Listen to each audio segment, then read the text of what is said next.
Hello, everyone, and welcome to a review series. Once more, review series featuring myself, which is Ant / Wedgedock / apparently Mr. Anally Retentive Star Wars Man.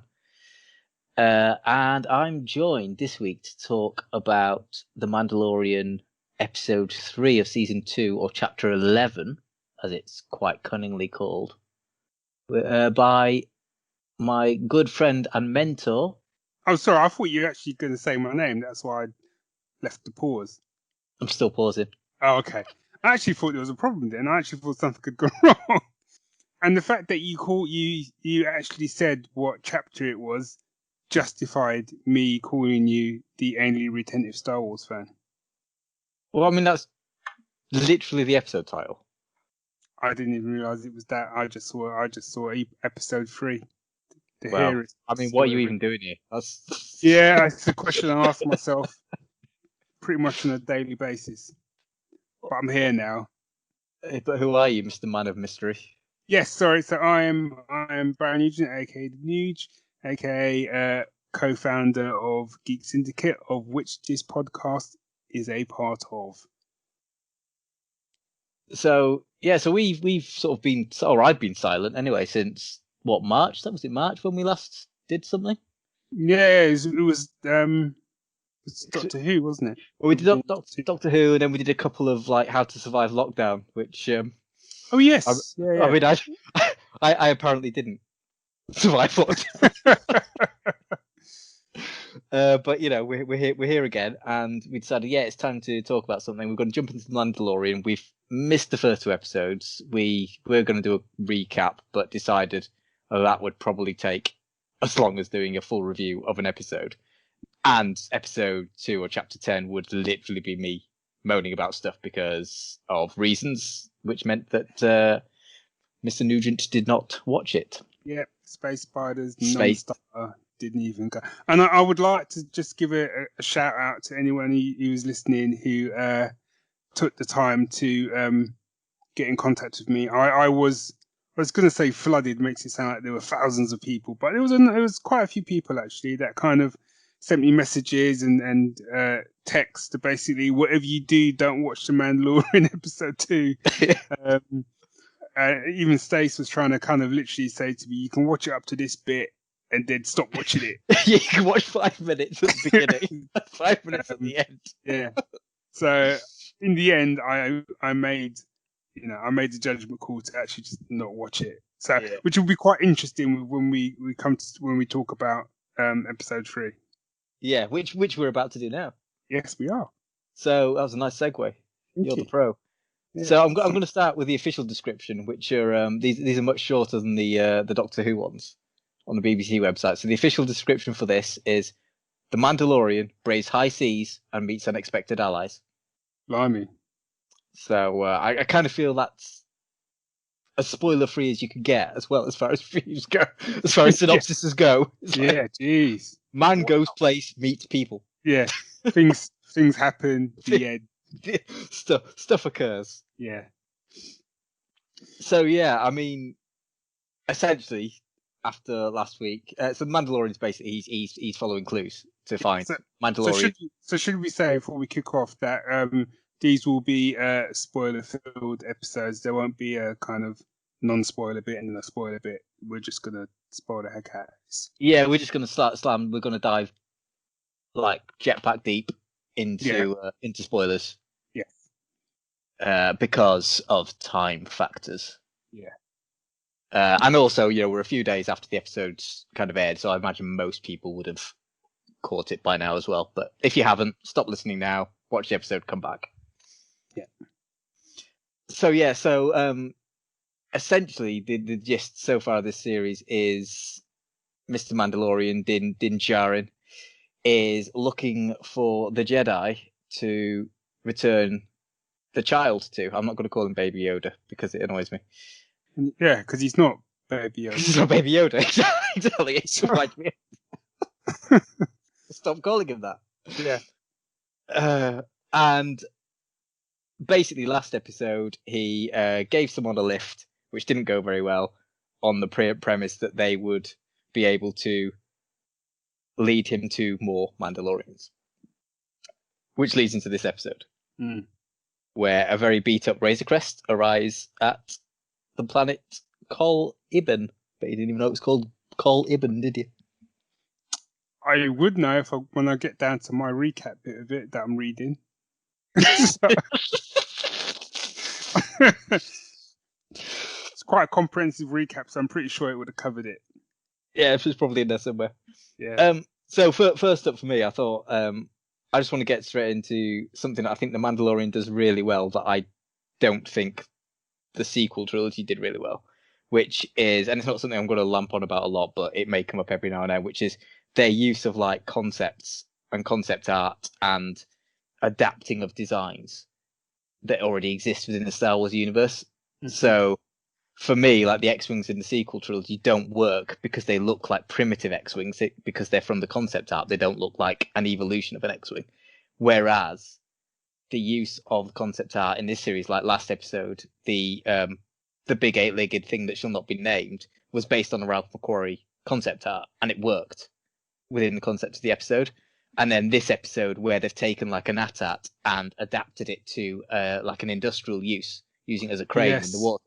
It was just a really good use of that technology. You could see instantly what it was, but it made sense. And that's something that I think throughout the series they've done really well. They've taken the existing concepts and just made them work how they need them to work and how they want them to work, but with just enough nods to, like, oh yeah, no, I know what that is.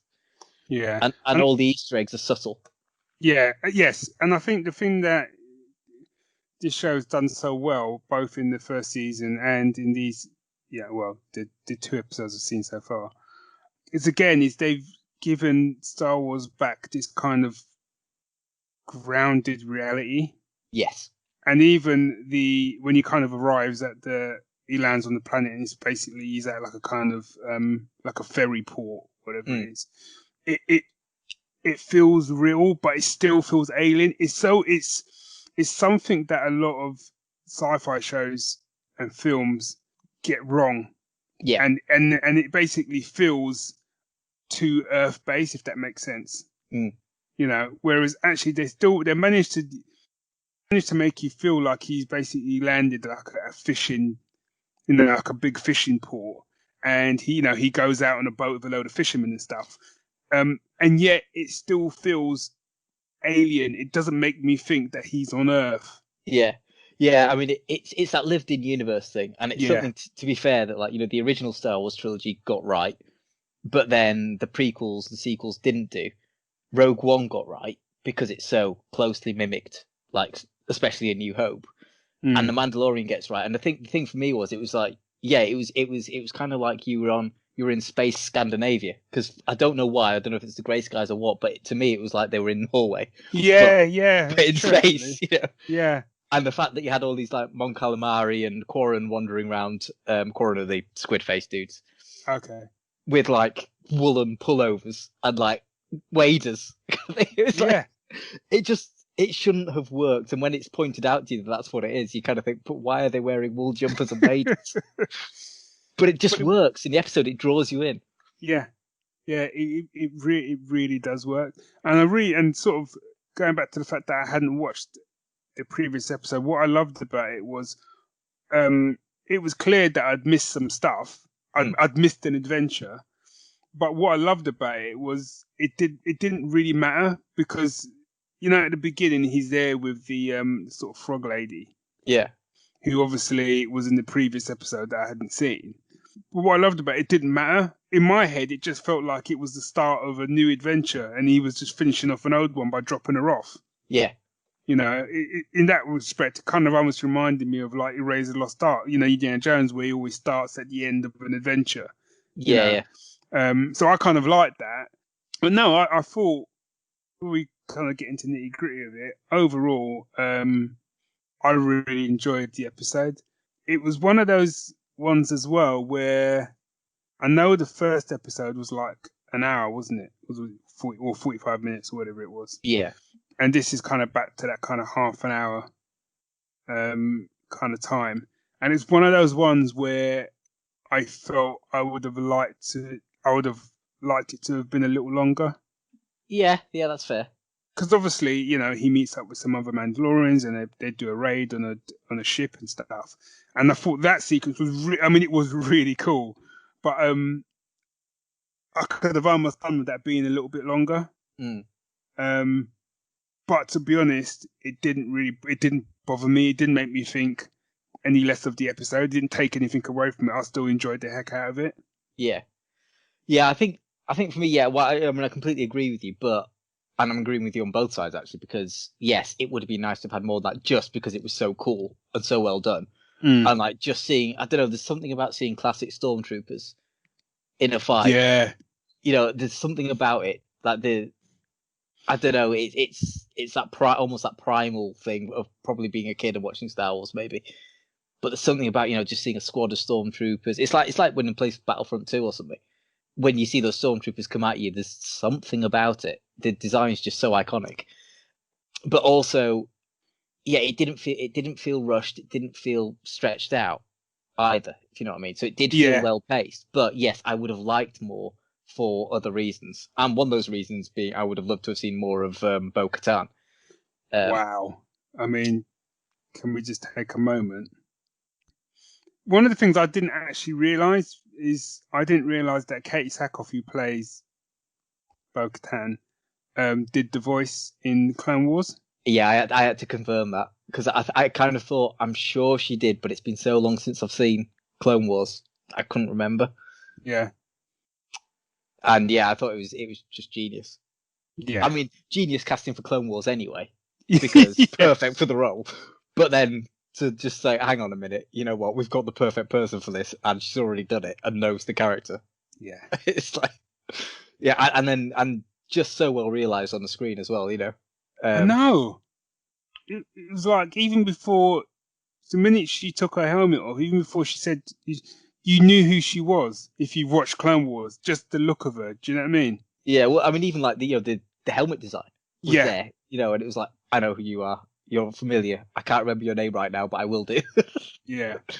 And the other thing I quite liked about this is they've started quite nicely feeding in that, you know, why doesn't Din ever take his helmet off? You know, why is that part of the code? And, you know, kind of bringing in the fact that quite possibly he was actually raised by, let's say, a darker portion of the Mandalorian of Mandalorian sort of creed. It's a better word. I was going to say race, but obviously they're not a race. It's but credo sort of thing. And I quite like the fact that they just dropped it in as a little thing, like, you know, there's this that's what the Watch think, you know, which presumably is referring to Death Watch, which was obviously part of Clone Wars and Rebels, big part of the plot lines there. And then the other thing I loved, and we'll get back into more of the middle stuff later, the other thing was just at the end where it was literally, oh yeah, go here and meet Ahsoka Tano. Yeah. So no like sugarcoating it. It's like we're bringing in Ahsoka now. And I think you're right. And I think what I loved about it is it would have been so easy to have made it a big deal. Yeah. You know, like have like some bombastic music playing. You must go here, and there's a Jedi there. She's one of the best Jedi there. Her name is. She survived the Purge. Blah blah. She was trained by. Do you know what I mean? She worked with Obi-Wan Kenobi in the war. Exactly. Yeah. She literally what I quite like is it by doing that. That's what makes the show accessible. Yeah. Because to me and you who have watched Clone Wars, it's a massive deal. You know, and Bo-Katan's a massive deal. But if you've never watched Clone Wars and your only experience of Star Wars is the films and now obviously the Mandalorian, it doesn't matter. No, exactly. It's so well done. You could have watched the episode and gone, "Oh, cool! He's going to go and meet a Jedi. You know, he's got to go and find this Jedi." Now we know all of Ahsoka's history, but you know, a lot of other people won't. But it's, like you say, it's not. You don't feel that you've missed out on something. Yeah. The way they just dropped it in. So yeah, brilliant. I thought it was brilliantly done. Yeah, and I think this is something that, I mean, Amy said to me after the episode finished, and the first thing she said is while the credits were still running, she's like, "Why can't Jon Favreau do all the Star Wars?" He's Jon Favreau, but obviously pulling out Emperor Palpatine from behind the scenes, you got Dave Filoni. Filoni. You know, Who, just as an aside, he cameoed as an X-Wing pilot again last week. Oh, did he? Yeah. But you can see him pulling it. You can see him working it. Yeah, absolutely. Because this is what he does. He did the same thing with Clone Wars, and he did the same thing with Rebels. Start small, and then as the series is progressed, he expands outwards. Yeah. And you could with 3 episodes in, okay, granted, I've only seen 2 of them, but you can already see that expansion going on. Yes. You know, he's bringing in sort of more characters. He's bringing in more lore.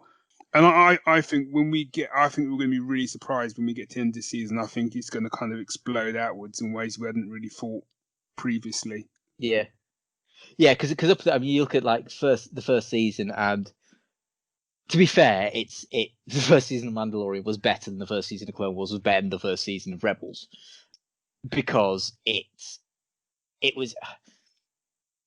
I think partly because it was condensed as well, because you only had 8 episodes, so you had to kind of just hit your beats that you wanted to hit. You had to hit them quicker, but it never felt rushed, and it was paced. And it's very clearly from the outset, this is a Western, series, and it's kind of like it's your Lone Wolf and Cub kind of stuff. Yeah, and it works for it. They've made that simple concept work, and they've kept that. I wish I wouldn't spend so much time on Tatooine. That's a minor bugbear. I wish Star Wars as a whole didn't. But it's kind of like it just works. And actually, while I say I wish I didn't spend so much time on Tatooine, for a more casual viewer, it's a touchstone. They know it's a familiar point. Exactly. Yeah. So it's a nice in, and especially having your first episode on Tatooine, it's kind of like I know what this is. I'm familiar with this territory. Kind of thing, which is it's that whole thing of not everything's going to please everyone all the time, kind of thing. But then again, it's not like I'm not pleased by it, So yeah, and it's I say all the little nods that they've done, and all the little character beats, and nothing's overplayed. There is no, like you say, there's no stirring soundtrack whenever something important's made. There's no, even going back to like the last shot, I think it was of season 1, where Moff, I can't think of his name, but the Moff cuts his way out of his TIE fighter. Yeah, with the dark saber. With the dark saber, yeah. There was no it was just literally that's the end. He's come out. He's got this weird lightsaber, effectively. Yeah. No mention of it. And then today it was just like, it was literally, I say today, with this episode of Mandalorian, Bo-Katan was basically after him because she wants the Darksaber back. Because, you think about the last time we saw the Darksaber, Sabine Wren from Rebels had given it to the Mandalorian clan to look over, for someone to rule, to lead them, because the Darksaber is about leading the Mandalorians. So that was, again, a nice nod back to Rebels, but it didn't matter. Yes. All you needed to know was she wants something that guy's got. Yeah, and now it's important within the context of the show. Do you get what I mean? Like we know, like, that's what she's after because of watching the Clone Wars and stuff. But even if you didn't know the Clone Wars, you would probably think, I wonder if she's on about that, whatever that weird Black Sword was he had at the end of the first season. Do you know what I mean? Because people wouldn't even know that it was called the Darksaber or any of its history or anything like that. Exactly. So I think the way that they've gone about it is really good. Again, it's that thing of it. Not only does it work as standalone episodes for the most part, but it also works as a standalone show. You get what I mean? It works on that level that you don't have to have seen Rebels. You don't have to have seen Clone Wars. But if you have, you get a slightly richer experience. Yeah, exactly, and that's it's a hard line to walk sometimes, or it seems to be a hard line to walk, because you think of so many other shows, or even like looking at something like Solo, staying within Star Wars, where, and I loved Solo, so don't get me wrong, but it's everything was kind of like, and here's your gun with a big wing, and here's your Wookiee. Name. yeah, here's your name, yeah. And everything's done with a massive wing. And as I say, I really enjoyed Solo, but it's kind of like it's worlds apart in how you do that. Yeah. It's kind of almost night and day. The soundtrack, actually, I've been really enjoying the soundtrack, and you're more of a soundtrack person than me. I tend not to really notice them. But what have you thought? I mean, I love the soundtrack of the first series. It's on Spotify, so I've sort of listened to that quite a lot. And this season's no exception. It's there's some really good music in this episode. Briefly going back to the first episode just for a second, there's a sequence in the first episode where he's kind of traveling to the town. And he's just, he's on a speeder bike or kind of horse, for want of a better word. Yeah. And there's little, and this is what I mean about this show is like, for a show that, I mean, that one was a longer episode, but it lets itself breathe. And so many other shows would have had quick cuts. So they would go, oh, you just need to go there to find this town. And the next cut would have been him in the town or coming into town. Whereas it took the time showing traveling and kind of like meeting up with Tusken Raiders and sharing a meal with them and chatting with them and stuff. And then just riding on. But the music riding single file. Yeah. But the music in that sequence was awesome. And I'm really good about the music as well. It's not bombastic. It's quite understated in a lot of ways. So, I mean, for me, the thing about the score is the fact that it manages to be Western, like purely Western. It's a very Western soundtrack. Yeah. But it's also an alien soundtrack. It feels Star Wars. Yeah. And it's hard to explain because obviously you think Star Wars, you think John Williams and stuff, but it just fits in with the world that they're creating, the galaxy that they're creating for this. Yeah. And it's what it's what I kind of call I guess the grassroots Star Wars sort of galaxy, which is the Star Wars I've always been more interested in, which is the not so much the big stuff between the Jedi and the Sith, but the smaller stuff between your soldiers on the ground, your pilots, your Mandalorians, your moisture farmers, your sheriffs who have found Boba Fett's old armor, and it just really marries well with the theme and the tone they're going for, without being too Western and without being too Star Wars. It's just a really nice balance. Well, I think I've always loved, one of the things that attracted me to Star Wars in the first place was the Jedi. I just love the concept of the Jedi. It's just, but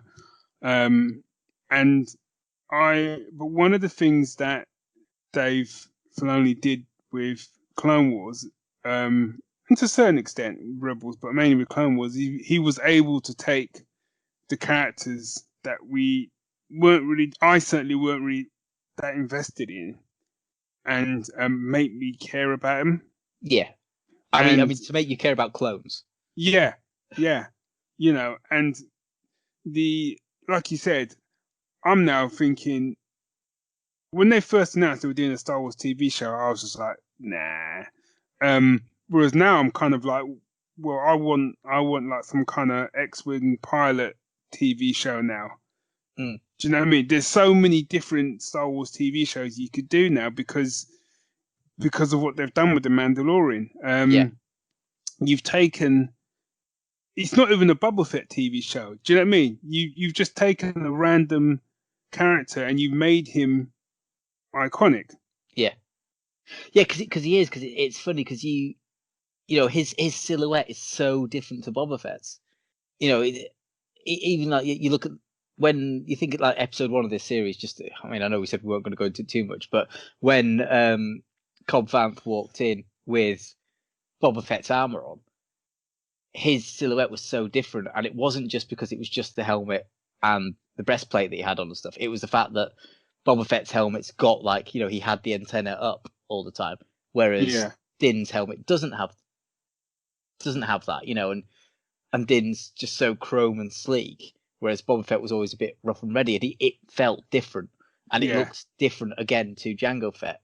So even though technically it's the same armor, there's a completely different silhouette to it, and that's such a clever piece of design. And the fact that he's different to the other Mandalorians that we've seen, certainly in the films, and then when, let's say with the the characters. We had is it four or five Mandalorians we saw? It was there was Bo-Katan, there was the other lady Mandalorian, and then two male Mandalorians, wasn't there? Yeah. So there's four other ones, but you could see they all had their differences in their armor, while still looking unified because they were all sort of in the blue tones, but they all had their different markings on and stuff. So similar to the X-wing helmets, to be fair, in Star Wars. And it's just the fact that you can make basically that uniform look distinct on different people. It's a clever piece of costume design. Yeah. Is where I was trying to go with all that rambling. One of the things I wanted to ask actually is when, like you say, he was talking to Bo-Katan and she was kind of saying that he was effectively raised by this kind of splinter group of kind of more hardcore Mandalorians. Do you think it's been set up? Do you think they're laying the seeds for him at some stage? I'm not even talking about this season, but for him at some stage to basically take his helmet off. Yes. Yeah, absolutely. Yeah. I think he's going to because he's obviously known no other way. The way he knows is the Death Watch way, effectively. It's the way of the Watch. So but it seems muted somewhat as well because you think about the Mandalorians we saw in season 1 that he was a part of. They didn't seem that bad. They were badass, but they didn't seem. Yeah. They didn't seem like bad people. It's almost like a diluted version of what Death Watch was. But yeah, I think yeah, it's at some point he's going to accept the fact that the true in inverted commas Mandalorian way is Bo's way, and yeah, he'll at some point. And do you know what? I almost think he'll take his helmet off and we won't see his face for that bit. That'll be like the end of an episode. Yeah. I don't know why. I could just see that as an episode ending where it literally you just see his helmet come down, sort of thing, and then cut to black. And then next episode you sort of see him living an actual life or something. But yeah, I think absolutely. Whether it's the arc for this season or next season or what, I don't know. Yeah. I'm also, the other thing that quite interests me is the whole Mandalorian Jedi relationship. Yeah. Just because it's like, obviously he's been looking for other Mandalorians and by crazy random happenstances has met one or more nearly every episode so far. He's only 3. Yeah, he's doing all right on that count. He's doing all right on that count. Yeah, someone says they can point him to a Mandalorian and then they do, or at least someone in Mandalorian armor. But I think, yeah, but it kind of struck me as weird that it was kind of like the Mandalorians will know where he's been. And I hadn't even noticed until this episode where they explicitly said it that he was looking for the Jedi, or it might have been last episode actually. But they said, yeah, I'm looking for the Jedi to return this creature, this kid to his people. I thought he was looking for that race, and I thought the Mandalorians were going to take him to to more of the Yoda kind of thing. Oh yes, yeah, I get as opposed to Jedi. Yeah. Good. That's a good point. And that kind of like was because that kind of makes sense because like Mandalorians are they're a nomadic species for all over the galaxy, so yeah, they probably do know where the Yodas and the Addles of the galaxy come from. But it's kind of like, especially from a Death Watch point of view, for him to expect like his sect of Mandalorians to know where Jedi are. They were dead set. They were the enemy of the Jedi, whereas Bo-Katan's people weren't. They were allies. Yeah. So I'm finding that at the moment a bit weird, not like badly so, and I'm sure it'll either be rationalized or I won't care after a while. But at the moment, just like the massive nerd in me is struggling with that kind of concept at the moment. Why would the Death Watch know where the Jedi are?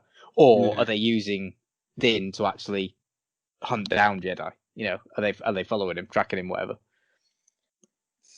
Yeah, I don't know if I get that sense. But like you say, I think there's that element as well as, is how much he's going to link things into like stuff that's come out of Clone Wars. Or whether or not, as you say, it's going to be more of a watered down version, so that it keeps that kind of accessibility. Maybe I don't know. Yeah, I think you can do it. I'll say you. I think they can do it because I have faith in them to do it without and actually put enough in the episodes of The Mandalorian to give enough background without overdoing it. Yeah. You know, I think we're probably due to wrap up soon, but I think for me, what season 1 and this season so far has shown me is that the right team are working on this show. Yeah. And they just know how to link things in well.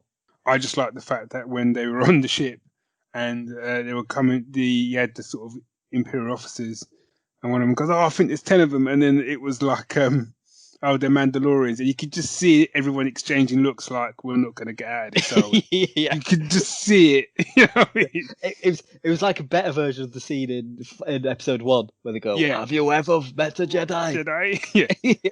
We won't survive. You won't survive this. And while I love that scene, this was just, I don't know, it was more real. Kind of thing, like, you know, it was just glances between people. Yeah, would taste.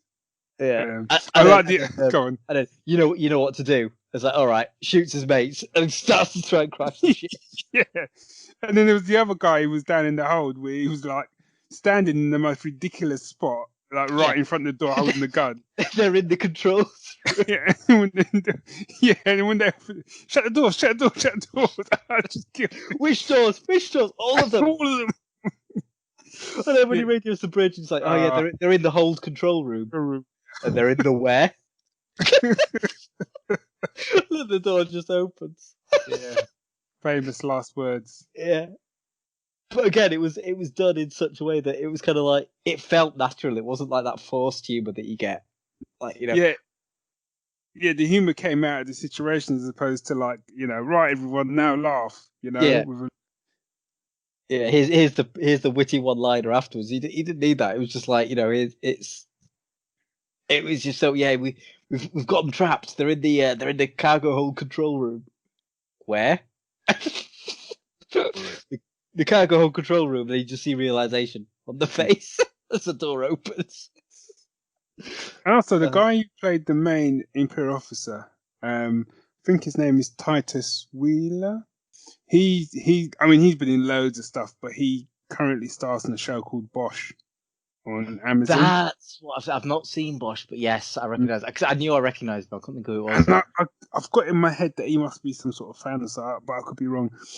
Mainly because he's not in it for very long, and I just wonder if it's just one of them ones where, a little bit like Timothy Oliphant in the first one, where they've kind of rung me and he's kind of gone, is there?